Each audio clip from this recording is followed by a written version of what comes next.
সুপ্রিয় দর্শক মণ্ডলী, ফ্রন্টলাইনে আপনাদের সবাইকে স্বাগত জানাচ্ছি। দর্শক মণ্ডলী, আমাদের সঙ্গে রয়েছেন একজন সাংবাদিক, একজন ডাক্তার। দুইজনকেই আপনারা চেনেন ভিন্ন ভিন্নভাবে। মঞ্জুরুল ইসলাম আছেন আমাদের সঙ্গে, বাংলাদেশ প্রতিদিনের নির্বাহী সম্পাদক। মঞ্জু, আপনাকে স্বাগত জানাচ্ছি। আমার মনে হয় আপনি প্রথম এলেন আমাদের এই শো। হ্যাঁ, ফ্রন্টলাইনে প্রথম এসেছি। অনেক ধন্যবাদ আপনাকে। এরপরে আছেন ডাক্তার সাখাওয়াত হোসেন সায়ন্ত, সাধারণ সম্পাদক G9। স্বাগত জানাচ্ছি আপনাকে। ধন্যবাদ। শুরুটা হলো, সরকারের তো 6 মাস হয়ে গেল, এই নিয়ে আলোচনা যাব। তবে এর আগে জনপ্রশাসনের যে সংস্কার যেটা হয়েছে, সংস্কারের যে সুপারিশ, তাতে 4টা প্রদেশ, বাংলাদেশকে তারা 4টা প্রদেশ কী করবেন। বিভাগ আছে, জেলা আছে, উপজেলা আছে, এখন আবার প্রদেশ। এই করার পর এর মধ্যে দিয়ে কি গেইন করব আমরা? ধন্যবাদ আপনাকে। যখন 4টা প্রদেশের কথা আসলো, তখন আপনার সেই এরশাদ সাহেবের প্রশাসনিক বিকেন্দ্রীকরণের কথাই কিন্তু মনে করে দেয়। সেই সময় এরশাদ সাহেব উপজেলা করেছিলেন, এবং এখন আপনার বিচার বিভাগ সংস্কারের যে প্রস্তাবটা আসছে, সেটাও কিন্তু এখন যে হাইকোর্ট চলে যাচ্ছে বিভাগীয় পর্যায়ে, সেই প্রক্রিয়াটার দিকে কিন্তু আমরা ধীরে ধীরে যাচ্ছি। যদি সেটা হয় খারাপ না, কিন্তু যেই প্রক্রিয়ার দিকে যাচ্ছে, আপনি যেটা বললেন যে উপজেলা আছে, জেলা পরিষদ আছে, জেলা আছে, বিভাগ আছে, আবার প্রদেশ আছে, অনেকগুলো থাকার মধ্যে আসলে কিছু নাই হলো সুশাসনটা। আমাদের তো আমরা এত কিছু করছি তো সুশাসনের জন্য, জনগণের জন্য। জনগণটা আসলে সুশাসন পাচ্ছে না। এখন বলা হচ্ছে যে জেলা পরিষদ থাকবে না। জেলা পরিষদ যদি না থাকে তো উপজেলা পরিষদও রাখা দরকার নেই, এবং উপজেলা পরিষদ যদি না থাকে, এই দুইটাই কিন্তু জনগণের নির্বাচনে সরাসরি হওয়ার কথা, কিন্তু গত 18 বছরে আমরা এই দুইটাতে নির্বাচনের কিছু দেখলাম না। এখানে বললাম যে অমুক চেয়ারম্যান হবে, এরা এই হবে, যা বলে দিয়েছি সেটা হবে। অবশ্য শুধু জেলা পরিষদ আর উপজেলা পরিষদই না, সারা পৃথিবী বাংলাদেশেই তো আমরা কোথাও গত 18 বছর নির্বাচনটা দেখিনি। এখন আমাদের যে সংস্কারের যে প্রক্রিয়াগুলো শুরু হয়েছে, এই সংস্কারের প্রক্রিয়ায় 2টো রিপোর্ট আমরা আজকে দেখলাম। আগামীকাল আরও 4টা রিপোর্ট আসবে, মোট 6টা রিপোর্ট দিয়ে তারপরে আমাদের সংস্কারের কার্যক্রমটা শুরু হবে বলে সরকারের পক্ষ থেকে বলা হচ্ছে।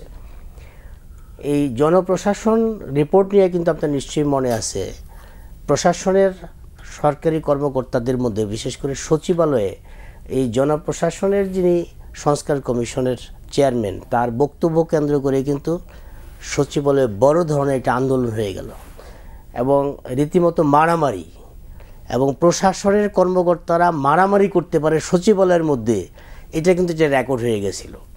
তো সেই জায়গাটা এখন দেখার ব্যাপার হলো যে ওনারা আসলে শেষ পর্যন্ত উনি কী করেছেন। আমরা এখন পর্যন্ত যেটুকুন জেনেছি যে এর পাশাপাশি প্রশাসনের এই প্রশাসনিক বিকেন্দ্রীকরণের পাশাপাশি তিনি ডিসি কোটার যে 50% এবং 50% বাইরে থেকে নেওয়া, এইটাও বোধহয় সুপারিশ করেছেন। তারপরে কিছু সুপারিশ করেছেন যে সরকার ইচ্ছা করলে 5% লোক বাইরে থেকে হায়ার করতে পারবে, যারা ক্যাডার সার্ভিসের হবে না। যেই গভর্নমেন্ট আসবে সেই গভর্নমেন্ট বাইরে থেকে 5% লোক নিয়ে আসবে, যারা এক্সপার্ট। হ্যাঁ, যারা এক্সপার্ট, যারা ইচ্ছা ভাল লাগবে নিয়ে আসবে। আবার আরেকটা সংশোধন বোধহয় আসতেছে, মন্ত্রীদের পিএস এপিএস মন্ত্রীরাই ঠিক করবে, এখন সে তার ইচ্ছা মতো ঠিক করবে। এরকম অনেক কিছু আসছে। তো যেটাই আসুক, আমার বক্তব্য হলো যে প্রশাসনের এখনের যে শৃঙ্খলাটা, এইটা আসলে তো কোনো শৃঙ্খলার মধ্যে পড়ে না। এখন যে অবস্থায় চলে গেছে প্রশাসনটা, বর্তমান অবস্থা যদি আপনি বলেন যে বর্তমান অবস্থাটা প্রশাসন কেমন, আমি বলবো যে বর্তমান অবস্থায় প্রশাসনের কোনো মা বাপ নাই। যিনি এখন যিনি এখন জনপ্রশাসন সচিব আছেন, তার সাথে মাঠের কর্মকর্তা থেকে শুরু করে, মানে ইএনও থেকে এসিলিয়ান থেকে শুরু করে সচিব পর্যন্ত অনেকেরই কোনো সম্পর্ক নেই। দীর্ঘদিন তিনি মাঠের বাইরে ছিলেন। সে কারণে জনপ্রশাসনের শৃঙ্খলা এখন যেটা যাচ্ছে, এটা জাস্ট খালি জোর করে চলছে, এটাকে চলা বলা যায় না, এমন একটা অবস্থায়। দেখা যাক, এখন রিপোর্টটা আমরা দেখি কদ্দূর বাস্তবায়ন হয়, কদ্দূর বাস্তবায়ন যোগ্য, এবং এই রিপোর্ট তারা পেশ করলেই হবে না, রাজনৈতিক দল তাদের এই সংস্কার প্রস্তাব কতটুকু মানেন সেটা দেখার ব্যাপার। অনেক ধন্যবাদ। সায়ন্ত, এই প্রসঙ্গে আপনার কিছু বলা আছে? জি, আপনাকে ধন্যবাদ এবং আলোচনা মঞ্জু ভাই আছেন এবং যারা শুনছেন সবার জন্য শুভেচ্ছা রইল। প্রথম কথা হলো, বাংলাদেশে প্রশাসনিক বিকেন্দ্রীকরণ দরকার, এইটা অস্বীকার করবার সুযোগ নেই। বিশেষ করে কিছু কিছু বিষয় ভাবলে একটু দেখা যায় যে সব কিছু ঢাকা কেন্দ্রিক হয়ে আছে। আমাদের সচিবালয়টা ঢাকার প্রাণকেন্দ্রে এইখানে থেকে একটা বিশাল যানজটের জন্য উৎস হিসেবে কাজ করে, সেটা নিয়ে ভাবা যেতে পারতো। আমাদের এখানে বড় বড় কিছু স্থাপনা আছে, সেটা এইখানে থাকা যৌক্তিক কিনা, এরা সংস্কারের অনেক প্রস্তাব দিবে, কিন্তু ঢাকা বিশ্ববিদ্যালয়টা এইখানে যৌক্তিক কিনা সেটা নিয়ে বলবে না। কিন্তু যত সংস্কারের সাহসী দেখাক, সেনানিবাস ঢাকার মধ্যে এখানে থাকা দরকার কিনা, কিংবা নৌবাহিনীর ঢাকায় কাজ কি এত বড় এক জায়গা নিয়ে দখল করে, সেই কথা কিন্তু কেউ বলবে না। সংস্কার বলতে তারা প্রশাসনিক সংস্কার বলতে শুধু ভাগ করাকে বোঝাচ্ছে। সেই ভাগ করার মধ্যে গিয়ে তারা যা বলছে সেটা উদ্দেশ্য হয়তো ভালো আছে, কিন্তু বাংলাদেশে যদি আপনার সুশাসন প্রতিষ্ঠিত না হয়, যদি এই যে লুটপাটতন্ত্র যদি বন্ধ না হয়, যেইভাবে একটা রাষ্ট্রকে তাদের সম্পত্তিতে পরিণত করে যারা পাওয়ারে থাকে তারা, সেটা যদি পরিবর্তন না হয়, তাহলে একটা বিভাগ ভেঙে 5টা বিভাগ করলে আপনার একটা মানে ডিপার্টমেন্ট বুঝাচ্ছি, বিভাগ বলতে যে একটা ডিপার্টমেন্ট ভেঙে 5টা ডিপার্টমেন্ট করলেন আপনি, তাহলে 5 ডিপার্টমেন্টের 5টা ইনফ্রাস্ট্রাকচার লাগবে 5 রকম, তাকে খরচ 5 গুণ বাড়ালেন, কিন্তু জনগণকে আপনি 5 গুণ সেবা দিতে পারছেন কিনা সেই অ্যাসেসমেন্টটাও তো দরকার হবে। ফলে এই যে প্রদেশ করা বা বিভিন্ন রকমের যেসব কথা বলছেন, সেই সব করে আপনার খরচ বাড়বে, যারা এখানে পদায়ন হবে যাদের, তাদের শান শৌকত বাড়বে, গাড়ি বাড়ি পাবে, সব কিছু হবে, তো জনগণ কি পাবে সেই হিসাবটা তো আগে দিতে হবে। আপনি জনগণের ট্যাক্সের টাকা এরকম বিশাল কিছু করবেন সেটা দেখাবেন, তাহলে জনগণকে তো কনভিন্স করতে হবে যে আমি এটা করলে আপনি এই সুবিধা পাবেন, আপনার লাভ হবে, আপনার ট্যাক্সের টাকার এই সদ্ব্যবহার হবে, সেইটা কি এই প্রস্তাবনায় আছে কিনা বা তারা বলছে কিনা সেটা গুরুত্বপূর্ণ। তার থেকেও গুরুত্বপূর্ণ যেটা, এই সময়ে এই সরকারের জন্য এত বড় বড় বিষয়ে আলোচনা করা একেবারেই অবান্তর, অপ্রয়োজনীয়, এবং এটার কোনোই দরকার নেই। কেন? কারণ হচ্ছে এই মুহূর্তে তারা সরকার চালাতে হিমশিম খাচ্ছে। এই তিতুমির একটা কলেজ বসে গেল রাস্তায়, আমাদের বিশ্ববিদ্যালয় দিতে হবে, 7টা কলেজ মিলে বসে গেল, আমাদের বিশ্ববিদ্যালয় দিতে হবে। এরা তো চান্স পাওয়ার সময়ই বিশ্ববিদ্যালয়ে চান্স পায়নি, তাহলে তো কোনো না কোনো বিশ্ববিদ্যালয়েই পড়তো, তারা ভর্তি হয়েছে কলেজে। নতুন বিশ্ববিদ্যালয় করতে হলে সেটার অবকাঠামো, সেটা কোথায় করা যায়, তার জিওগ্রাফিক্যাল বিভিন্ন পজিশন, ভায়াবিলিটিগুলো অ্যাসেস করে সরকারের কাছে দাবি করতে পারে। কিন্তু আমার কলেজ, আমি প্রাইমারি স্কুলে পড়ি, আমারটা প্রাইমারি স্কুলে থাকবে, হঠাৎ করে আমি যদি বলি আমার এটা কলেজ করে দিতে হবে, আমি চান্স পাওয়ার সময় তো প্রাইমারি স্কুলে চান্স পেয়েছি, আমি তো কলেজে চান্স পাইনি। এটা হয়তো যেই ছাত্ররা ওইখানে পড়ে আন্দোলন করছে তারা ক্ষুব্ধ হতে পারে, কিন্তু তাদের রিয়ালাইজেশন দরকার। এটা ঠিক ওই ফেল করা ছাত্রদের মতোই, যে ফেল করেছে সে দাবি করছে আমাকে পাশ করিয়ে দিতে হবে। তারা একবার আগের দিনে ফেল করলে তারা লুকিয়ে থাকতো, মুখ দেখাতো না লজ্জায়, এখন ফেল করলে সে রাস্তায় নেমে পড়ে, বলে যে আমাকে পাশ করাতে হবে। এই যে অরাজকতা চলছে সেটা এই সরকার কন্ট্রোল করতে পারছে। দ্রব্যমূল্য নিয়ে যে ক্ষণে ক্ষণে যেই না বিশ্বাস ওঠে মানুষের, সেটা কন্ট্রোল করতে পারছে। বিভিন্ন রকমের দাবিতে এদেরকে যে বিভিন্ন গোষ্ঠী পেয়ে বসেছে, কেউ কেউ ন্যায্য দাবি নিয়ে আসছে, কেউ কেউ ওই সুযোগে অন্য স্বার্থ উদ্ধারের দাবি নিয়ে আসছে, ব্যক্তি স্বার্থ, গোষ্ঠী স্বার্থ, সেটা কন্ট্রোল করতে পারছে। এই সরকার এত বড় বড় কথা বলে জুলাই অভ্যুত্থানে এটা করবে, তাদের আমলে কি এই যে যারা গণ অভ্যুত্থানের সময় হত্যাকাণ্ড চালিয়েছে, তার আগে লুটপাট চালিয়েছে, গুম খুন করেছে, তাদের বিচারের আওতায় আনার ব্যাপারে কি করছে? মামলাগুলো সঠিক ধারায় কতগুলো মামলা হয়েছে, সেই মামলায় আওয়ামী লীগের নেতা কর্মীরা শত শত ছাড়া পেয়ে যাচ্ছে। মাঝখানে একটা রিপোর্ট দেখলাম 576 জন নাকি ইতিমধ্যে ছাড়া পেয়েছে, তারপরে তো আরও হয়েছে। তাহলে এই যে কি মামলা হলো যে তারা এই গণ অভ্যুত্থানের রক্তের দাগ শুকানোর আগে তারা জামিন পেয়ে যাচ্ছে, তাহলে কি মামলা হয়েছে? তার নাকি তাদের অপরাধের ঘাটতি আছে, কোথাও না কোথাও তো একটা ঘাটতি আছে। তারা নিজেরাই বলছে যে যেসব পুলিশ অফিসার, পুলিশ বাহিনীর সদস্যরা বা প্রশাসনের বিভিন্ন সদস্য যারা অপকর্ম করেছে, গণহত্যায় প্রত্যক্ষ ভূমিকা রেখেছে, তাদের গ্রেপ্তার তো দূরের কথা, চাকরি থেকেও তাদেরকে দূরে সরাতে পারে নাই। তাহলে তাদের এই দিকে মনোযোগ দেওয়া দরকার ছিল।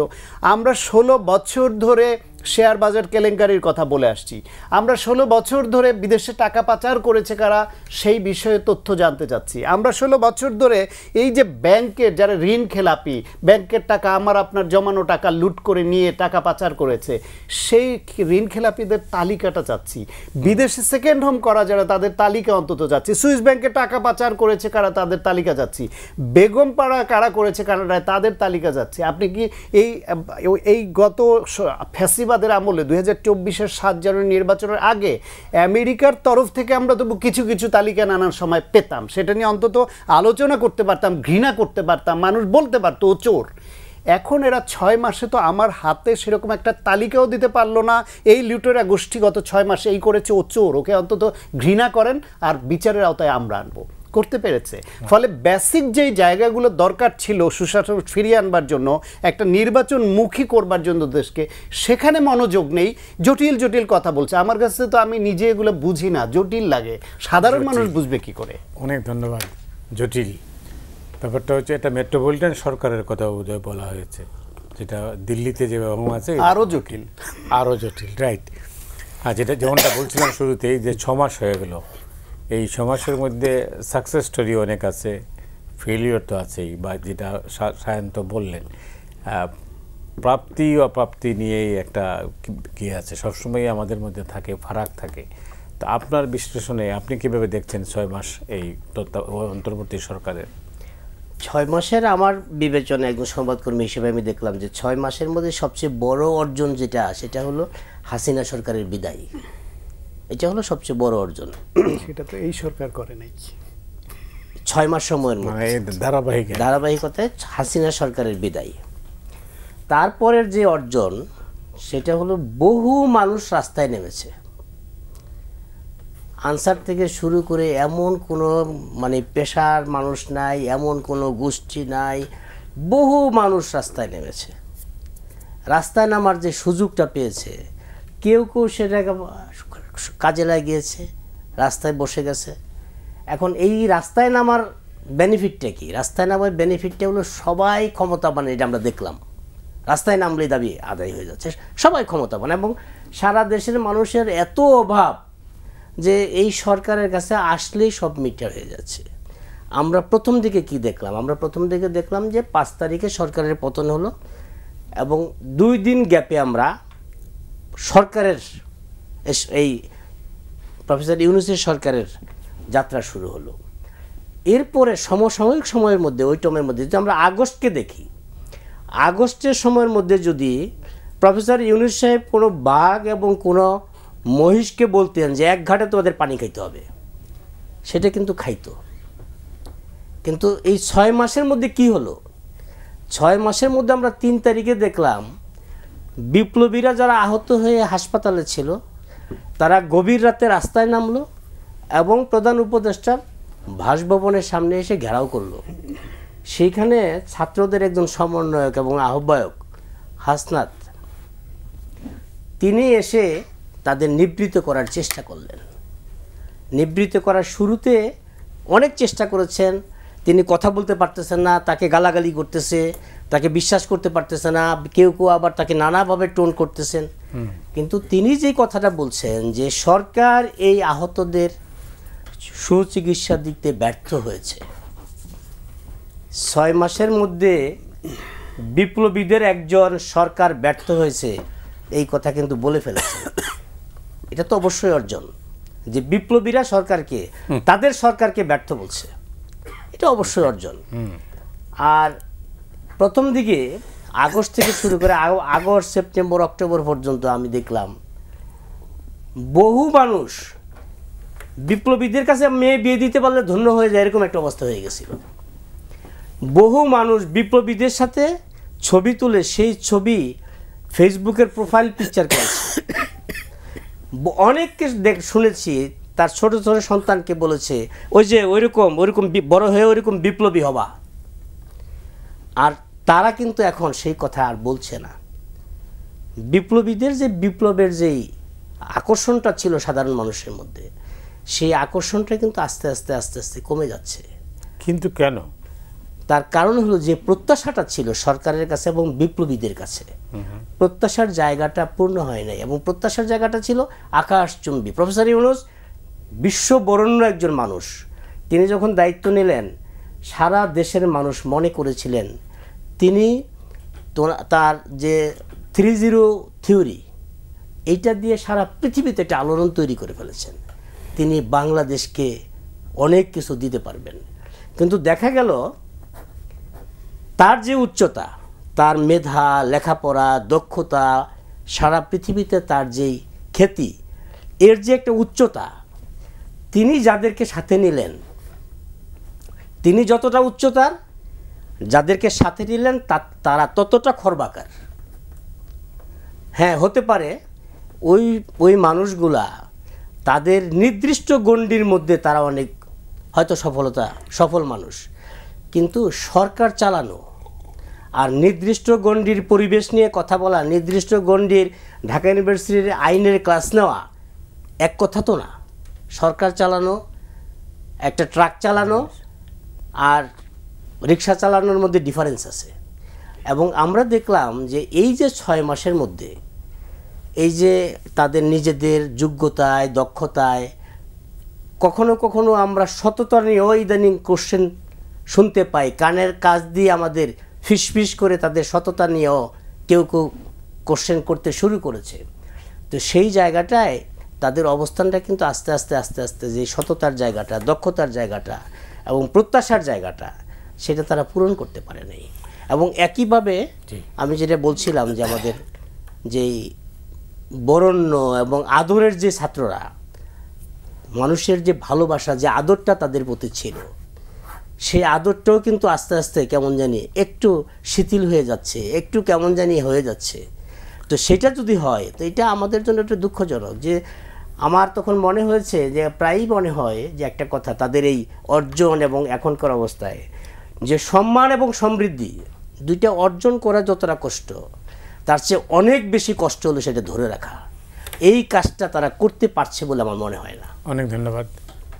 6 মাসে মানে আপনি কি দেখলেন, কি সাফল্য দেখছেন?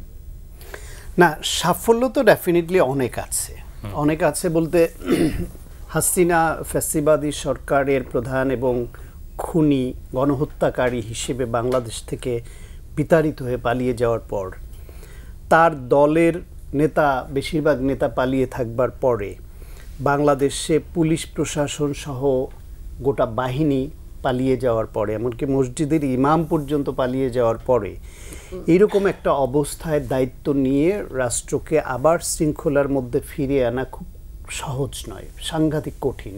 তাও অরাজনৈতিক শক্তি, তাদের নিজস্ব কোনো বলয়ও নেই, নিজস্ব কোনো মানে বিস্তারিত হ্যান্ডসও নেই যার মাধ্যমে তারা কন্ট্রোল করবে। যেই প্রশাসনকে ব্যবহার করে তারা রাষ্ট্র চালাবে, সেই প্রশাসন পরিস্থিতির কারণে তারা কাজ করছে কিন্তু মন থেকে মেনে নিতে পারছে না। তারা দায়িত্ব পালন করছে যেটুকু চাকরি বাঁচানোর জন্য, কিন্তু বুকের মধ্যে এখনও ফ্যাসিবাদের সেই ছবি ধারণ করে, সেই চেতনাই ধারণ করে অনেকেই, বেশিরভাগই বলবো আমি। সেই অবস্থায় তারা এই রাষ্ট্র চালাচ্ছে। তার মধ্যে শুরুর দিকে বিভিন্ন রাজনৈতিক শক্তির যে সহযোগিতাটা তাদের প্রতি সরাসরি ছিল, সেটা আবার আস্তে আস্তে শিথিল হয়ে গেছে। শিথিল হয়ে যাওয়াতে এই দূরত্ব কিছুটা তৈরি হচ্ছে, অবিশ্বাস তৈরি হচ্ছে, কৌশলগত যে অবস্থান প্রত্যেক রাজনৈতিক দল এবং ছাত্ররা নিচ্ছে, তাতে করেও যে ঐক্যবদ্ধ যে মুভমেন্ট ছিল গণহত্যার বিরুদ্ধে, ফ্যাসিবাদের বিরুদ্ধে, ভবিষ্যৎ যেমন বাংলাদেশ চাই আমরা সেই বাংলাদেশের পক্ষে, সেটা কিন্তু কোথাও কোথাও একটু ফাটল ধরেছে। সেইটা হওয়ার ফলে সরকারের পক্ষে কাজ করা আরও দুরূহ হয়ে পড়েছে। আর বিভিন্ন গোষ্ঠী যেহেতু এদেরকে পেয়ে বসেছে, নরম পেলে যা হয়, যে নরম সে রাস্তার পাশে দাঁড়িয়ে থাকলে কোনো কারণ ছাড়াই যাওয়ার সময় কেউ একটু ধাক্কা মেরে যায়। এই সরকারকে এখন সবাই বুঝে ফেলেছে যে যারা নরম, এদের ধাক্কা মারা যায়, তাই তবে শখেও একটা ধাক্কা মারে। তার মধ্য দিয়ে এ পর্যন্ত আসছে, কিন্তু এখন সামনের দিনগুলো আরও খারাপ যাবে কিনা সে আশঙ্কা তৈরি হয়েছে। কারণ তারা বেসিক প্রয়োজনীয় কাজ রেখে অপ্রয়োজনীয় জটিল কাজে মনোযোগ দিচ্ছে বেশি বলে মনে হচ্ছে। আর একটা হচ্ছে এই সরকারের কিছু কিছু বিষয়ে বিশেষ গোষ্ঠীর প্রতি যে আনুকূল্য সেটা প্রকাশিত হয়ে পড়ছে। এই সরকারের মধ্যে ছাত্রদের গণ অভ্যুত্থানের যে এই সংগ্রামে নেতৃত্ব দানকারী যে গ্রুপ তারা ছাত্র, মূলত ছাত্রদের নেতৃত্বে হয়েছে, তার সঙ্গে বিভিন্ন রাজনৈতিক দল, সাধারণ জনতা মিলেমিশে একাকার হয়ে এগিয়ে নিয়ে গেছে। কিন্তু মানে নেতৃত্বের সারফেসে তো ছাত্ররা ছিল, সেই ছাত্রদেরকে সারফেস থেকে নেওয়া হলো 3 জনকে অন্তত যে সরকারে তাদের প্রতিনিধি হিসেবে। তার মানে সেই ছাত্ররা এখন ভাগ হয়ে কেউ ছাত্র প্ল্যাটফর্মে থাকুক, কেউ নাগরিক কমিটি করুক, আর কেউ অনাগরিক কমিটি করুক, ঘটনা তো একই। তারাই তো ভাগ হয়ে বিভিন্ন জায়গায় যাচ্ছে, তাদের উৎস তো এক। সেইখান থেকে এসে সেই ছাত্ররা আবার রাজনৈতিক দল করছে, সেই ছাত্রদের প্রতিনিধি এই সরকার আসছে, সেই ছাত্ররা রাস্তায় সব আন্দোলন করছে এই সরকারের কাছে দাবি আদায়ের জন্য। তাদের প্রতিনিধিরা সরকারে, তাদের সরকার কমিশন গঠন করছে, সে পর্যন্ত অপেক্ষা না করে তারা আবার রাস্তায় নেমে যাচ্ছে দাবি আদায়ের জন্য একই বিষয়ে। এইরকম বৈপরীত্য তৈরি হয়েছে। ছাত্রদের মধ্যে কেউ কেউ এমন সব ব্যাপার কথা বলা শুরু করেছেন যেটা অতীতে আমরা রাজনীতিবিদদের মুখে শুনে বিরক্ত হতাম, এবং রাজনীতিবিদরা যখন এটা নিয়ে ধরা খেত তখন পলিটিক্যাল রেটোরিক বলে বা রাজনৈতিক বক্তব্য বলে পাশ কাটানোর চেষ্টা করত। আসলে পলিটিক্যাল রেটোরিক বা রাজনৈতিক বক্তব্য একটা রাজনীতিবিদদের জন্য আমার মনে হয় একটা অশ্লীলতাকে ঢাকার একটা চাদর, আর কিচ্ছু না।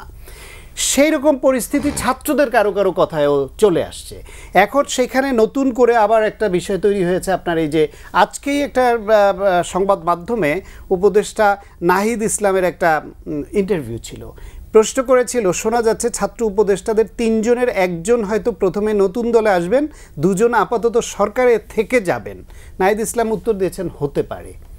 যদি তাই হতে পারে, তাদের 3 জন প্রতিনিধি, তার মধ্যে 1 জন এসে নতুন দলের দায়িত্ব নেবে আর 2 বন্ধু ওইখানে থাকবে, তাহলে ওই সরকারের অধীনে কি করে অন্য রাজনৈতিক শক্তিগুলো একটি সুষ্ঠু নির্বাচন আশা করতে পারে বা আস্থা রাখতে পারে? অতীতে বাংলাদেশে রাজনীতিবিদদের উপর অনাস্থা এনে মানুষকে কিন্তু এটা নিজেদের মধ্যে এটা সেলফ রেসপেক্ট নষ্ট করা, নিজেরা নিজেদের প্রতি যে রেসপেক্ট ছিল নষ্ট করেছে। যে আমি ওকে বিশ্বাস করি না, সে বলছে সে আমাকে বিশ্বাস করে না, অন্য একজনকে এনে তার মাধ্যমে রাজনীতি নির্বাচন করে 5 বছরের জন্য আমরা যাব। এটা একদিনে হয়নি, দীর্ঘদিনে অনাস্থার ফলে এইরকম হয়েছে। এখন রাজনৈতিক দলের নিয়ন্ত্রিত সরকারের অধীনে যে কারণে অনাস্থা আসে এবং নির্বাচন সম্ভব নয়, ঠিক একই কারণে এখন যদি এখনের যে ফ্যাসিবাদ বিরোধী যে রাজনৈতিক শক্তি তারা যদি মনে করে যে এই সরকারের অধীনও সুষ্ঠু নির্বাচন হবে কিনা আমাদের সন্দেহ আছে, তখন কি করবে? এবং সে কথা বলতে গেলে আবার বলবে 1/11 ষড়যন্ত্র করছে বিএনপি হলো 1/11 ভিকটিম। বিএনপি বিশ্বাস করে এই মুহূর্তে একটা প্রত্যক্ষ নির্বাচন হলে একটা মানুষ ভোট দিতে পারলে সেই ভোটের 2/3 মেজরিটি নিয়ে বিএনপি রাষ্ট্র পরিচালনার দায়িত্ব পাবে। সেই বিএনপি কেন অন্য একটা সরকারকে আবার এনে ষড়যন্ত্র করে নিজেদের পথে কাটা বিছাবে? এটা পাগলও বিশ্বাস করে। অথচ কি অবলীলায় বলে দেওয়া হচ্ছে যে বিএনপি 1/11 আনার ষড়যন্ত্র করছে। সেটাকে আবার কেউ একজন ভুল করেও বলে বসতেই পারেন, ভুল তো হয়ই মানুষের, ভুল হলে সেটা থেকে সরে যাওয়া ভালো।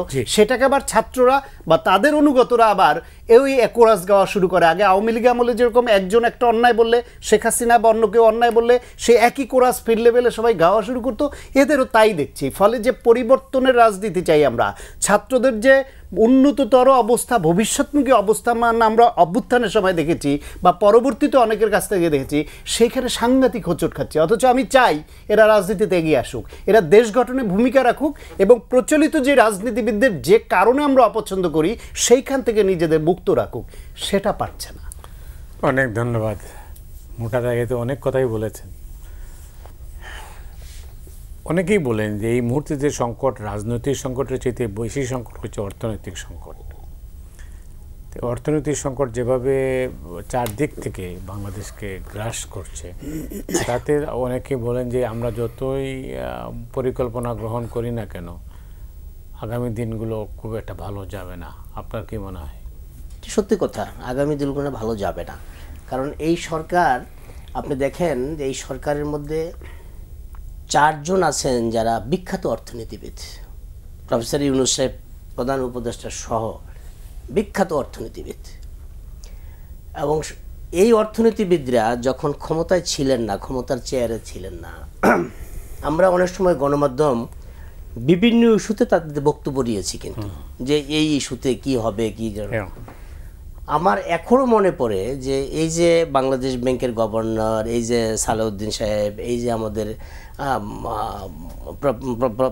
প্রফেসর ইউনুস সাহেব, তারপরে আমাদের ওয়াহিদুদ্দিন মাহমুদ সাহেব, এই যে চারজন মানুষ, এই চারজন মানুষ তো বাংলাদেশের বিখ্যাত অর্থনীতি। পৃথিবীতে যেই কয়েকজন প্রথম শ্রেণীর অর্থনীতিবিদের তালিকা করা হয় তার মধ্যে কিন্তু এই গ্রেডিংয়ে তারা পড়েন।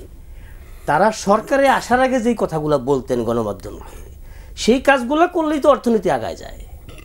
এটার জন্য তো এত গবেষণা করা দরকার নাই। ওনারা যে পিএইচডিটা অর্জন করছেন, সেই পিএইচডিটা অর্জন করছেন ছাত্র পড়ানোর জন্য। আমি তো মনে করি বাংলাদেশের সবচেয়ে বড় অর্থনীতিবিদ আমার দেশের কৃষক।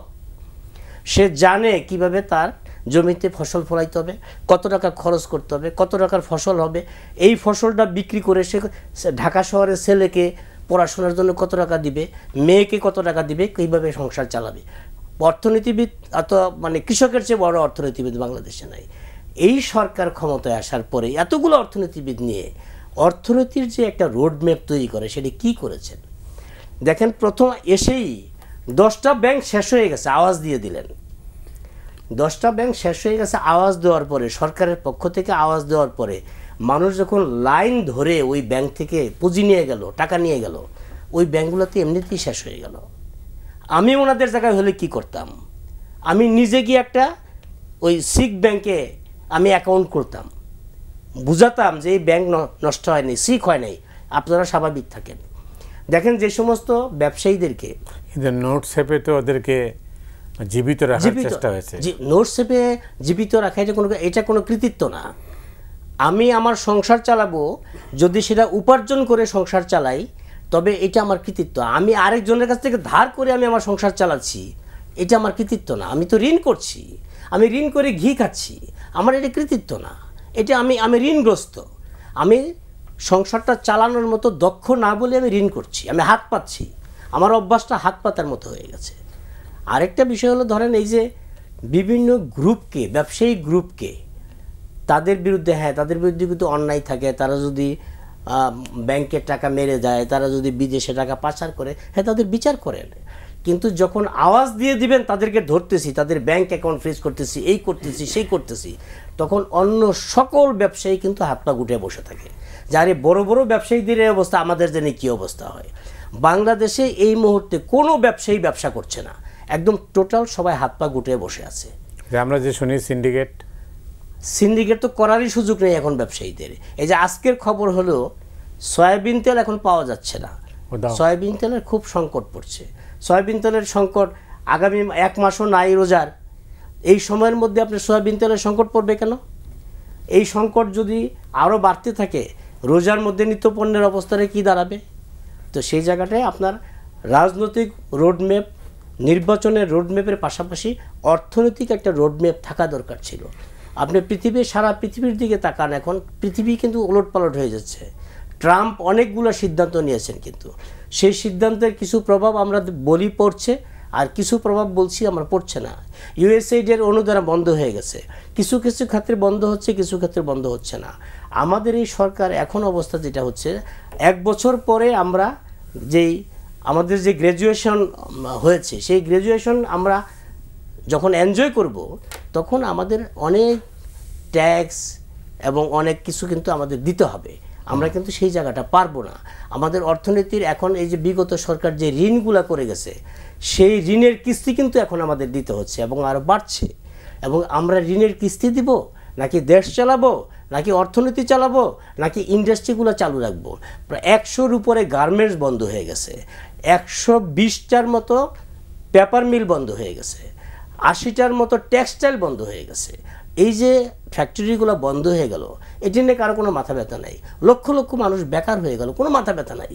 অর্থনৈতিক কোনো, এই যে মানুষগুলো বেকার হয়ে গেল, বেকার হওয়ার পরে তাদের যেটা কর্মসংস্থান দিতে হবে, কর্মসংস্থান যদি না দেয়, এই মানুষগুলো যদি চুরি ডাকাতি নানা রকম অপকর্মের সাথে জড়ায় পড়ে, এটা তো সমাজে রাষ্ট্রে একটা প্রভাব পড়বে।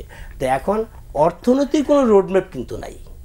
অর্থনীতির রোডম্যাপ যদি না থাকে, রাজনীতির সাথে সাথে পাশাপাশি অর্থনীতির রোডম্যাপ যদি না থাকে, তবে শুধু হাত পেতে কিন্তু হবে না। হাত পাতার জন্য কিন্তু একটা পর্যায় পর্যন্ত মানুষ যখন প্রথম লোন করে তখন কিন্তু সে লজ্জা পায়, কিন্তু লজ্জাটা যখন কেটে যায় তখন কিন্তু বেহায়া হয়ে যায়, যার কাছে ইচ্ছে তার কাছে মানে হাত পাতে। তো আমরা চাই না যে এই সরকার বেহায়া পর্যায়ে চলে যাক, অন্তত সক্ষমতা তৈরি হোক, অর্থনৈতিক সক্ষমতা যখন আমার হবে তখন রাষ্ট্র ভালো চলবে, তাছাড়া ভালো চলবে না। আমরা মঞ্জু বক্তব্য শুনছিলাম যে দেশের অর্থনীতি কোন দিকে যাচ্ছে, কী অবস্থা, কোনো রোডম্যাপ নেই, উনি সেটা বলছেন।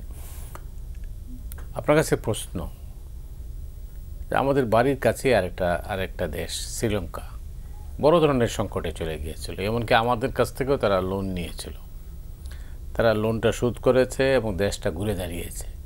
তা আমরা এত সম্ভাবনা, যেটা আপনি শুরুতে বললেন এত সম্ভাবনা, এটা আমরা কেন পারলাম না? এইটা সত্য যে শ্রীলঙ্কার পরিস্থিতি বাংলাদেশ থেকেও খারাপ ছিল। হ্যাঁ, অবশ্যই। ওদের এখানে মানে মূল্যস্ফীতি বেড়ে কোথায় চলে গিয়েছিল, 80-র উপরে বোধহয় উঠে গিয়েছিল, 86 এরকম। ছাত্ররা সে খাতা পেত না, সেইখান থেকে তারা স্বাভাবিক অবস্থায় ফিরিয়ে আনতে পারলো। শ্রীলঙ্কা এখন স্থিতিশীলতার দিকে অনেকখানি। এর কারণ হচ্ছে ওইখানে ওই অন্তর্বর্তীকালীন সরকার যারা চালিয়েছে তাদের যে যোগ্যতা, তাদের যে কানেক্টিভিটি, সেটাকে তারা পুরোপুরি কাজে লাগাতে পেরেছে। আর বাংলাদেশের মতো ওই আন্দোলন পরবর্তী সময়ে বিভেদটা এত প্রকট ছিল না, যেটা বাংলাদেশে, যেটা আন্দোলন পরবর্তী অভ্যুত্থান পরবর্তী সময় বিভেদ প্রকট।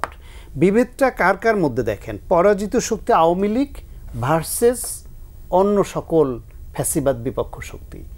ফ্যাসিবাদ বিপক্ষের যে শক্তিটা, তাদের মধ্যে আবার যে পলিটিক্যাল পার্টিসগুলো এক পার্টির সঙ্গে আর এক পার্টির কৌশলগত অনৈক্যটাকে এই সরকারকে অসহযোগিতার দিকে আবার ড্রাইভ করেছে। তারপর হচ্ছে কিছু কিছু বিষয়ে সিদ্ধান্ত যে নিতে হয়, সেই সক্ষমতাটা এই সরকারে নেওয়া হয়েছে। এই সরকার অনেকটা আবেগ নির্ভর সরকার হয়েছে। যেমন ধরেন এই যে উপদেষ্টা যাদের নিয়েছে, তাদের কারো এর আগে অনেকেরই আছে একটা প্রতিষ্ঠান চালানোর অভিজ্ঞতাও নাই। রাষ্ট্র তো অনেক বড় ব্যাপার, একটা প্রতিষ্ঠান চালানোর জন্য যে অভিজ্ঞতা সেটাও নাই।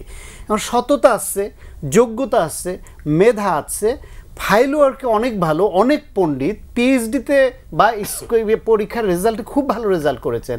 তো রাজনীতি এবং রাষ্ট্র পরিচালনার যেই বিজ্ঞান, আর যে বিজ্ঞান শিখেছে সেই বিজ্ঞান থেকে এই বিজ্ঞান আলাদা। এই বিজ্ঞানে তাদের দক্ষতা একেবারে শূন্য। মানে এই বিজ্ঞানের জন্য ডক্টরেট লাগে না। এই বিজ্ঞানের জন্য লাগে প্র্যাকটিস অ্যান্ড এরর। একটা এরর হবে, প্র্যাকটিস করবে, আবার সেটাকে রিমেডি হবে, করতে করতে। প্রথমে তো যোগ্য কাজ করতে করতে শেখে। রাজনীতি হচ্ছে বই পড়ে রাজনীতি হয় না। বই পড়ে রাজনীতি বিশ্লেষক হওয়া যায়, বই পড়ে রাজনীতিবিদ হওয়া যায় না। রাজনীতিবিদ হলে তাকে মাঠে রাজনীতি করতে হয়, করতে করতে ভুল করতে করতে ঠেকে কৌশল শিখতে হয় এবং পরিচালনার দক্ষতা অর্জন করতে হয়। পাবলিক ফাংশন, রাষ্ট্র পরিচালনায় এরকম জটিল বিষয়গুলা শুধুমাত্র বই পড়ে আপনাকে চেয়ারে বসিয়ে দিলে হবে না, সেটা বারবার প্রমাণিত হয়েছে। বড় বড় টেবিল ওয়ার্ক করা অনেক বড় পণ্ডিত যাদেরকে আমরা জানি, তারা বাইরে থেকে অনেক সমালোচনা করতে পারে সরকারকে, কিন্তু ওইখানে ছোট্ট একটা চেয়ারে বসিয়ে দিলে ফেল করে। কারণ হচ্ছে তার অভিজ্ঞতার অভাব।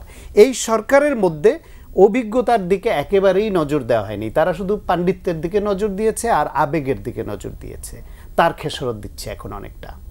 দ্বিতীয় হলো গিয়া, তাদের অনেকের মধ্যে আপোষকামিতা আছে। তারা এই সিলেকশন করার সময় একদিকে বলছে গণ অভ্যুত্থানের পক্ষের সরকার, আবার গণ অভ্যুত্থানের বিপক্ষ শক্তির সঙ্গে গভীর সখ্য আছে, অথবা তাদের অনুগ্রহভোগী, তাদের সুবিধাপ্রাপ্ত, এরকমদেরকেও আবার নিয়েছে। একটা মিশ্রণ হয়েছে, সেটা নিজেদের মধ্যে ভুল বোঝাবুঝি হলো।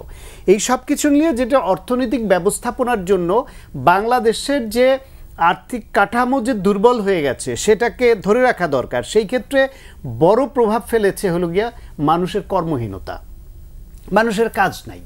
আগে থেকেই মানে আপনার কর্মক্ষেত্র সংকুচিত ছিল, দ্রব্যমূল্য বেশি, হিমশিম খাচ্ছিল। তার মধ্যে হঠাৎ করে লুটেরা গোষ্ঠী পালিয়ে যাবার ফলে তাদের অনেক বড় বড় ব্যবসা প্রতিষ্ঠান তারা চলছে, কিন্তু মালিক পালিয়েছে, কর্মচারীরা বেতন পাচ্ছে না। চললো একটা প্রথম ধাপ।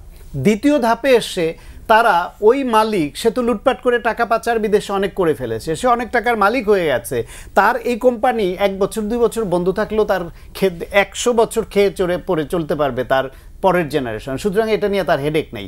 বরং কোম্পানিটা যদি বন্ধ হয়, বন্ধ হলে সরকার বেকায়দায় পড়বে এবং যেই লোকগুলো চাকরিহীন হলো তারা বিশৃঙ্খলার দিকে ধাবিত হবে এবং তাদের রাগ ক্ষোভটা গিয়ে সরকারের উপরে পড়বে। সেইখানে যে নজর দেওয়া দরকার ছিল, যে প্রশাসক নিয়োগ দিয়ে সেই আপনার কর্মক্ষেত্রটাকে ঠিক রাখা, প্রতিষ্ঠান চালু রাখা এবং তাদের যে বেতন দিতে হবে, তাদেরকে সন্তুষ্ট রাখতে হবে, সেই দিকে সরকার মনোযোগ দিতে পারে নাই। নানামুখী পদক্ষেপ, বড় বড় পদক্ষেপ নিতে গিয়ে বেসিক যে পদক্ষেপ সেটা নিতে পারে। আপনি মঞ্জু ভাইকে জিজ্ঞেস করছিলেন যে সিন্ডিকেট না থাকে, ব্যবসায়ীরা ব্যবসা করতে পারছে না, তো সিন্ডিকেট হচ্ছে কি করে? আমি বলি সিন্ডিকেট হচ্ছে, ব্যবসায়ীরা ব্যবসাও করতে পারছে, হাত বদল হয়েছে কিছু, আর কিছু ব্যবসায়ীরা কৌশল বদল করেছে। এখন যে আমদানি করে সেখানে, তাহলে যদি সিন্ডিকেট না থাকে, যদি হাত বদল না হয়, যদি আগে আপনাকে 2 পয়সা দিয়ে আমার ব্যবসা করতে হতো, আমি এখন ওনাকে 2 পয়সা দিচ্ছি, কিন্তু আমি ব্যবসা করছি এবং কাউকে না কাউকে দিতে হচ্ছে, না হলে কেন দাম কমছে না? সয়াবিন তেল কেন পাওয়া যাবে না? আমদানি হচ্ছে, এলসি খোলা হচ্ছে, মাঝে মাঝে দেখি এটা নেই, তারপর আবার দেখি হঠাৎ করে বাজারে অনেক চলে আসে দাম বাড়ানোর পরে। দাম বাড়ালে চলে আসে কি করে? এই সরকার আসার পরে তো এই ঘটনা ঘটছে। তাহলে তার মানে হচ্ছে সে ব্যবসায় সিন্ডিকেট আছে, ব্যবসায়ীরা ব্যবসাও করছে গোষ্ঠীভিত্তিক, যারা এই সরকারের সঙ্গে কোনো না কোনোভাবে সখ্য আছে বা যোগাযোগ রক্ষা করতে পারছে, তারা ব্যবসা করছে। আর যারা আওয়ামী ফ্যাসিবাদে একেবারে একদম মনে মগজে ফ্যাসিবাদ ছিল, তারা সামনে আসছে না, আসতে পারছে না, অথবা কৌশল নিচ্ছে যে এই সরকারকে বিপদে ফেলবে। শুরুতে আমরা শুনলাম যে এই সরকারের মধ্যে একজন মানে ব্যবসায়িক কোনো প্রতিনিধি নেই। 4 মাসের মাথায় দেখা গেল একজন ব্যবসায়ী প্রতিনিধিকে নেওয়া হয়েছে বাণিজ্য উপদেষ্টা হিসাবে। তা আমরা তো কোনো পরিবর্তন লক্ষ্য করলাম না। ব্যবসায়িক পরিবর্তন লক্ষ্য আমরা করি নাই। খোঁজ নিলে পরিবর্তন লক্ষ্য করতে পারবেন। নিশ্চয়ই ওনার লাভ হয়েছে এবং ওনার যে বলয়, সে বলয়ে লাভ হয়েছে। ওই যে আমি বললাম, ব্যবসায়ীরা ব্যবসা করছে, আমরা কিনছি। 18 কোটি মানুষ তো না খেয়ে থাকতে পারে না, তারা খাচ্ছে না, তাদের পণ্য কিনতে হচ্ছে না। ওইখানে ব্যবসায়ীরা ব্যবসা করছে না, সেই ব্যবসাটা কোন গোষ্ঠী করছে সেইখানে যদি ইনভেস্টিগেটিভ রিপোর্টিংয়ের দিকে যান আপনি, তাহলে দেখবেন যে কিছু হাত বদল হয়েছে অথবা কারো কৌশল বদল হয়েছে। কিন্তু লুটেরারা যে সিন্ডিকেট ব্যবসা করছিল সেটা করে যাচ্ছে। এবং একজন ব্যবসায়ী প্রতিনিধি নেওয়াতে আপনি যেটা মিন করেছেন যে কোনো উপকার দেখছেন না, হয়তো জনগণের উপকার হয় নাই, তাদের উপকার হয়েছে। এই দেশে 16 বছর ধরে একটা ফ্যাসিবাদ ছিল, আমরা বলি যে দেশের বা আমাদের উপকার হয় নাই, কিন্তু ওই ফ্যাসিবাদের বলয়ের মধ্যে যারা, তারা কিভাবে ফুলে ফেপে উঠেছে দেখেন। ওইটার বিরুদ্ধেই তো আমাদের সংগ্রাম ছিল 16 বছর। রাইট, অনেক ধন্যবাদ। তো সায়ন্ত যেটা বলতে চাইলেন আর কি, যে আসলে কৌশলই ভুল ছিল, বা এখন পর্যন্ত যারা সরকারে আছেন তারা যে নীতি কৌশলটা কিন্তু গলদ আছে। আপনার কি মনে হয়? গলদ তো শুরুতেই ছিল। আপনার ধরেন, আমরা যদি ডাক্তার সাহেবের পেশার দিকে আলোচনা করি, যে একটা রোড অ্যাক্সিডেন্ট হলো, রোড অ্যাক্সিডেন্টে একটা লোক সিরিয়াসলি আহত হলো, হাসপাতালে নেওয়ার পরে তার প্রথম কাজটা কি ডাক্তারের? প্রথম কাজটা হলো ব্লিডিং বন্ধ করা। দ্বিতীয় কাজটা হলো ডাক্তার দেখবে তাকে ওটিতে নিতে হবে কিনা। ওটিতে নিতে যদি হয়, আত্মীয় স্বজনকে খবর দিবে, টাকা পয়সা লাগবে, এটা জোগাড় করতে হবে। 5 তারিখের পরে আমাদের যখন একটু লন্ডভন্ড হয়ে গেল সব, প্রথম কাজটা ছিল দেশের আইন শৃঙ্খলাটা নিয়ন্ত্রণ করা, সেটা কিন্তু আমরা করতে পারি নাই। দ্বিতীয় কাজটা ছিল যেই মানুষগুলো 16 বছর নিত্যপণ্য নিয়ে ফাইট করেছে, যে নিত্যপণ্যের দাম অনেক বেড়েছে, নিত্যপণ্য মানুষের নাগালের বাইরে চলে গেছে, নিত্যপণ্য অনেক বেশি, সেই জায়গাটায় নিত্যপণ্যের যে স্বাভাবিক একটা রাখা, সহনশীল রাখা, সেই জায়গাটা করার জন্য এই সরকার যদি সকল ব্যবসায়ীদের নিয়ে বসতো, ওই সময় যদি তারা যা বলতো, এই সরকার ওই সময় যা বলতো ব্যবসায়ীরা কিন্তু তাই করত। যদি দেশের মানুষকে জিনিসপত্রের সহনীয় দামে দেশের মানুষকে দেওয়ার ব্যবস্থা করতেন, মানুষ কিন্তু স্বস্তি পেত। মানুষের মধ্যে এইরকম একটা জিনিস হতো যে এই সরকার আসার পরে এই বেনিফিটটা আমরা পেলাম। তারপরে আপনার এখন পর্যন্ত আপনি দেখেন, ঢাকা বিশ্ববিদ্যালয় থেকে শুরু করে সেই বুরুঙ্গামারিতে একটা স্কুল পর্যন্ত ছাত্ররা কি ক্লাসে ফিরে যেতে পেরেছে? ছাত্ররা তো রাস্তায়, যেভাবেই হোক, যে অবস্থাতেই হোক, ছাত্ররা কিন্তু রাস্তায়, ক্লাসে কিন্তু শৃঙ্খলা ফিরেনি। 20 কোটি বা 22 কোটি বই এখনো পর্যন্ত পৌঁছায় দিতে পারেনি, ছাত্ররা কিন্তু রাস্তায়। আরেকটা বিষয়ে আমি কিছুদিন আগে কয়েকজন শিক্ষকের সাথে কথা বললাম, তারা বললেন যে আমরা তো এখন ছাত্রদেরকে ভয়ে কিছু বলি না, যদি ক্লাসের মধ্যে ছাত্র আমাকে ধমক দেয়। এই যে ছাত্র শিক্ষক সম্পর্কের এই যে অবনতিটা হলো, সেটার রেশ কোন পর্যায়ে যাবে আমি জানি না, কতদিন এই রেশ কাটতে হবে। তো এখন আমার ছাত্ররা যদি, ছাত্রদের একটা বিপ্লব হওয়ার কথা ছিল, ছাত্রদের নেতৃত্বে বিপ্লবটা হয়ে গেছে, এখন ছাত্রদের দায়িত্বটা হলো যার যার ক্লাসে ফিরে যাওয়া। আপনি দেখেন একটা খুব স্বাভাবিক একটা প্রশ্ন, যারা এখন সমন্বয়ক আছেন, যারা ছাত্র নেতৃত্ব দিচ্ছেন, তারপরে বৈষম্য বিরোধী আন্দোলনের নেতৃত্ব দিচ্ছেন, তাদের অনেকেই তো ছাত্র। তারা হয় চাকরিতে যাবেন, না হয় ব্যবসায় যাবেন। ব্যবসা করলে নিজে নিজে করবেন, চাকরিতে গেলে অন্য কোনো প্রতিষ্ঠানের জন্য চাকরি করবেন। আমার তো ধারণা তাদেরকে কেউ চাকরি দিবে না, বলবে যে এরা তো সমন্বয়ক, আসলে আমার প্রতিষ্ঠান নষ্ট হয়ে যাবে। তাদেরকে কেউ ব্যবসা দিবে না। এবং একটা পর্যায়ে দেখা যাবে এই সরকার যখন একটা রাজনৈতিক সরকারের কাছে দায়িত্ব হস্তান্তর করে চলে যাবে, তখন এই যে সমন্বয়কদের মধ্যে এবং ছাত্রদের মধ্যে যে হতাশাটা কাজ করবে, সেটা আমাদের জন্য আরেকটা বড় সোশ্যাল ট্রমা কিন্তু কাজ করবে। এই উদ্দেশ্য থেকেই কিন্তু রাজনৈতিক দল গঠন করা হচ্ছে। রাজনৈতিক দল আপনি গঠন করলেন, রাজনৈতিক দল গঠন করা কি একটা পেশা? যদি হয় যে রাজনৈতিক দল গঠন করা এবং রাজনীতি করা একটা পেশা, তো আপনি রাজনৈতিক দলের পেশার আগের যে যাদের বিরুদ্ধে আপনি আঙ্গুল দিচ্ছেন, যে ওই রাজনৈতিক দলের নেতা, এই রাজনৈতিক দলের নেতারা রাজনীতির নষ্ট করে ফেলছে, দেশ লুট করছে, আপনি তো সেদিকেই যাচ্ছেন। আপনার পেশা কি হবে? একজন ছাত্র যখন একটা রাজনৈতিক দল গঠন করছেন, তিনি যখন নির্বাচন করতে যাবেন, আমি যদি প্রশ্ন করা হয় যে আপনি নির্বাচন করতে যাচ্ছেন, আপনি ছাত্র, আপনার কোনো পেশা নাই, আপনি আপনার একটা যেই কনস্টিটিউশনটা নির্বাচন করবেন, মিনিমাম ওই নির্বাচনী আসনে 100টা কেন্দ্র, মিনিমাম 100 কেন্দ্র, 100 কেন্দ্রের মধ্যে যদি একটা কেন্দ্রে 5টা পুরুষ 5টা মহিলা বুথ থাকে, প্রত্যেক বুথে যদি আপনি একজন করে পুলিং এজেন্ট দেন এবং বাইরে যদি একটা আরও 10 জন লোক রাখেন, ওই নির্বাচনের দিন যদি এই 10 জন 20 জনের হাতে ওই দিনের খাবারের জন্য যদি আপনাকে 1000 করে টাকা দিতে হয়, তো প্রত্যেক কেন্দ্রে তো আপনি 20,000 টাকা দিতে হচ্ছে। 100 কেন্দ্রে নির্বাচনের দিনে যেই টাকাটা আপনি ব্যয় করবেন, সেই টাকাটা আপনি কোত্থেকে পেলেন? এই কোশ্চেন যদি এখনই আমি করি, কি জবাব দিবেন? আপনি ছাত্র, আপনার তো কোনো ইনকাম নাই।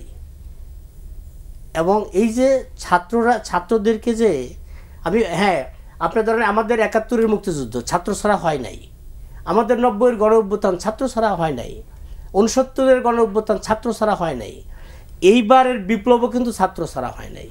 কিন্তু একটা পর্যায়ে কিন্তু ছাত্ররা যার যার জায়গায় চলে যেতে হয়, বিপ্লবীরা যার যার জায়গায় চলে যেতে হয়। এই সরকারের আরেকটা বড় যে ফল্ট আমি মনে করি, সেটা হলো যে এই সরকার তো একটা কলবের গাছের মতো আমার কাছে মনে হয়েছে। মাথাটা হলো শেখ হাসিনার, প্রশাসনটা শেখ হাসিনার, আর উপদেষ্টাটা হলো বিপ্লবের। এরকম এলোমেলো সরকার তো পৃথিবীর কোনো বিপ্লবের মধ্যে আমি দেখি নাই। বিপ্লব যদি হয়, দেশ চালাবে বিপ্লবীরা, উপদেষ্টা হবে বিপ্লবীরা, দেশের থিঙ্ক ট্যাঙ্ক হবে বিপ্লবীরা। এখন আপনার রাষ্ট্রপতিকে শেখ হাসিনার লোক রেখে প্রশাসনে যারা গত 15 বছর 16 বছর বেনিফিশিয়ারি, তাদেরকে রেখে আপনি 10-12 জন উপদেষ্টা দিয়ে আপনি বিপ্লবী সরকার কায়েম করে ফেলেছেন। এটা একটা অদ্ভুত ব্যাপার। এরকম অদ্ভুত কাণ্ড কারখানা যে কোথাও আর পৃথিবীতে হয়েছে বলে আমার মনে হয় না। এই জন্যই বোধহয় বলা হয় যে এমন দেশটি কোথাও খুঁজে পাবে না তুমি। না, এখন যে এর শেষ কোথায়? এর শেষ আসলে বাংলাদেশ তো নানাভাবে একটা সমস্যা সংকুল দেশ। আমরাও আজকে এইখানে বসে সরকারের অনেক সমালোচনাই করলাম। আমাদের দুজনকে বা আপনাকে সহ যদি ওইখানে উপদেষ্টা বানানো হতো, আমরা ঠিক এই সমালোচনার মুখেই চলতাম। বাংলাদেশটা নানানভাবে সংকটে জর্জরিত, এত সহজ নয় চালানো। কিন্তু সমস্যাটা হচ্ছে এর সংকটটাকে দীর্ঘায়িত করার যে মানসিকতা দেখছি, এটা আমাদের আতঙ্কিত করছে। বরং এই সংকটটা সমাধানের জন্য যেরকম একটা শক্তিশালী সরকার দরকার বাংলাদেশের মতো এরকম সমস্যা সংকটপূর্ণ দেশে, সেটা কোনোভাবে একটা অনির্বাচিত সরকার নয়। সেটা হতে হবে শক্তিশালী কোনো নির্বাচিত সরকার হলে তাদের উপর আস্থা রেখে যেরকম বিদেশিরা বিনিয়োগ করবে, যেরকম কর্মক্ষেত্র তৈরি হবে, যেরকম ইনফ্রাস্ট্রাকচার বাড়বে, মানুষ দীর্ঘমেয়াদী একটা আস্থা নিয়ে একটা স্থাপনা তৈরি করবে, একটা কিছু শুরু করবে, সেটা তো সেই আস্থাটা ফিরে আনতে হবে। এবং সারা দেশব্যাপী ওই রাজনৈতিক দলের যেরকম তাদের নিজস্ব দল এবং তাদের যে বিভিন্ন উইং থাকে তার মাধ্যমে যে কন্ট্রোল করার ক্যাপাবিলিটি, শুধু পুলিশ দিয়ে শুধু প্রশাসন দিয়ে তো আর সরকার বা রাষ্ট্র চলে না, রাজনৈতিক দলের যে সংগঠন আছে সেটাও গুরুত্বপূর্ণ। সেই হিসেবে উচিত হচ্ছে খুব দ্রুততম সময়ের মধ্যে একটি নির্বাচন আয়োজন করা। সেই নির্বাচনের আগে নির্বাচনের ক্ষেত্র তৈরির জন্য যেটুকু সংস্কার দরকার এবং ফ্যাসিবাদ মুক্ত করবার জন্য যে পদক্ষেপগুলি নেওয়া দরকার সেটা আগে নিতে হবে। সেটা নিয়ে একটা নির্বাচন দিয়ে যদি নির্বাচিত সরকারের হাতে ক্ষমতা হস্তান্তর করে এবং সেই নির্বাচিত সরকার যদি সত্যি সত্যি দেশ ভালো চালাতে চায় তাহলে অবশ্যই আমাদের এর থেকে উত্তরণ সম্ভব। আমি মনে করি যে একটি রাজনৈতিক দলের অধীনের একটি শক্তিশালী নির্বাচিত সরকার, তাদের সক্ষমতা অনেক বেশি। তারা যদি খারাপ করতে চায় তাহলে অত্যন্ত খারাপ করতে পারে, কারণ ওই করবার সক্ষমতা আছে। সেটার উদাহরণ হচ্ছে শেখ হাসিনার অধীনের 16 বছরের এই ফ্যাসিবাদ সরকার। আবার যদি এটা দেখে ভবিষ্যতে যারা রাষ্ট্র ক্ষমতা পেতে পারে বা রাষ্ট্র পরিচালনার দায়িত্ব পেতে পারে তাদের যদি উপলব্ধি হয় যে যদি আমরা আগের ধারাবাহিকতা ওইভাবে রাষ্ট্র পরিচালনা করি তাহলে পরিণতি এইরকমই হতে বাধ্য, সুতরাং রাষ্ট্র ভালো করে চালাতে হবে, তাহলে তারা ভালো অনেক বেশি করতে পারবে। অরাজনৈতিক সরকার, অনির্বাচিত সরকার, অন্তর্বর্তীকালীন সরকার সেটা একটা কাচের ঘরের মতো, সেটা সারা দেশ বিস্তৃত ওইরকম না। ফলে সারা দেশ বিস্তৃত এরকম শক্তিশালী একটা নেটওয়ার্কের মাধ্যমে রাষ্ট্র পরিচালনার যন্ত্রকে আনতে হবে। তারা যাতে আবার আগের মতো অনাচার করা, যা খুশি তাই করে পার পাওয়া ওই রকম সুযোগ না পায়, সেই জন্য দৃষ্টান্তমূলক কিছু বিচারের যে অ্যাটেম্প্ট সেটা এখন নিতে হবে। কিন্তু যারা সমালোচকরা তারা বলছেন যে সুযোগ ছিল, সুযোগটা হাতছাড়া হয়ে গেছে। সুযোগ ছিল, অনেক হাতছাড়া হয়েছে। সেটা তো বললেন যে বিপ্লবের পরে বিপ্লবী সরকার যে আদল পায় সেটা পায়নি বাংলাদেশে। বিপ্লবের পরে যে স্পিরিট নিয়ে যেইভাবে একটা জাতীয় ঐক্যের মাধ্যমে দেশ চালায়, তাতে আমরা 71-এ যেরকম একবার ফেল করেছি, একটা জাতীয় সরকার হয়ে অন্তত 10 বছর দেশ চালালে যে জাতি গঠনে আমাদের ঐক্যবদ্ধ হিসেবে এগিয়ে যাবার জন্য যে মনন তৈরি হতো, বিভেদ তো দূর হতো, সেটা আমরা তখন ফেল করেছিলাম বলে সেই বিভেদের খেসারত অনেক দিন ধরে দিতে হয়েছে, এখনও দিতে হচ্ছে। মুক্তিযুদ্ধের পক্ষের শক্তি এবং বিপক্ষ শক্তির যে সংঘাত, সেটা দুইটাকে জিয়ে রেখে ঠিক 24-এর এই গণঅভ্যুত্থানের পরেও আমরা এই সিদ্ধান্তহীনতা এবং কৌশলে ভুলের কারণে এবং সঠিক সময়ে সঠিক সিদ্ধান্ত না নেবার কারণে এখানেও আমরা কিন্তু একটু গ্যারাকলে পড়ে গেছি। সেই পড়ে যাওয়াটা নিয়ে অনেকে বলছে যে রাষ্ট্রপতি শুরুতে সরালেন না কেন, তার কাছে শপথ নিলেন কেন, তখন এইটা মেনে নিলেন কেন, এতদিন পর এখন চেঞ্জ করলে তার আফটার ইফেক্ট কী হবে, প্রেসিডেন্ট পদে কারে বসাবেন সেটা নিয়ে যে দ্বন্দ্ব তৈরি হবে রাজনৈতিক শক্তির মধ্যে, সেটা নিরসন কিভাবে করবেন, এরকম বহুবিধ আলোচনা আছে। অনেক ধন্যবাদ। সময় নেই, 2 মিনিট আছে হাতে।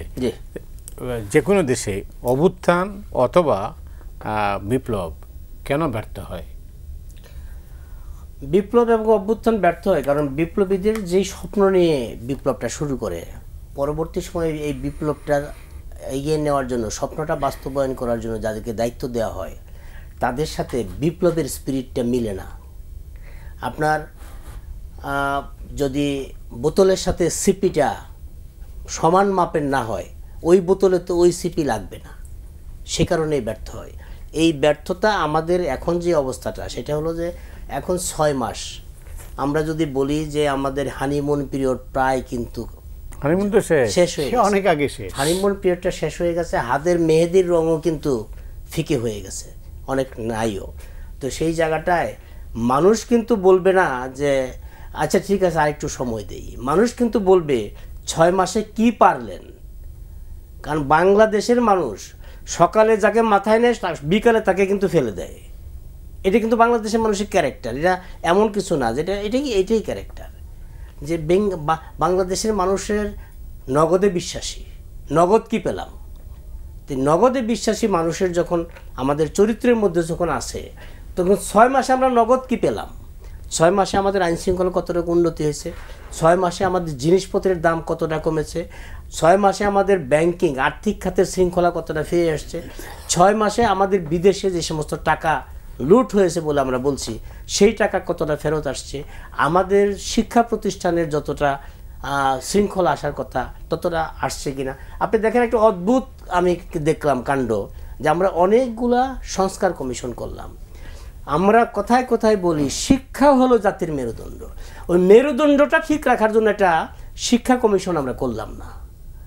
অনেক কিছু আমরা করলাম, কোথায় কোথায় যে বলতেছি যে শিক্ষা জাতির মেরুদণ্ড, হায় হায় কি এই শিক্ষা জাতির মেরুদণ্ড বলতে বলতে কিন্তু শেষ করে ফেলতেছি। কিন্তু শিক্ষা নিয়ে একটা কমিশন করতে হবে সেটা আমরা চিন্তা করি নাই।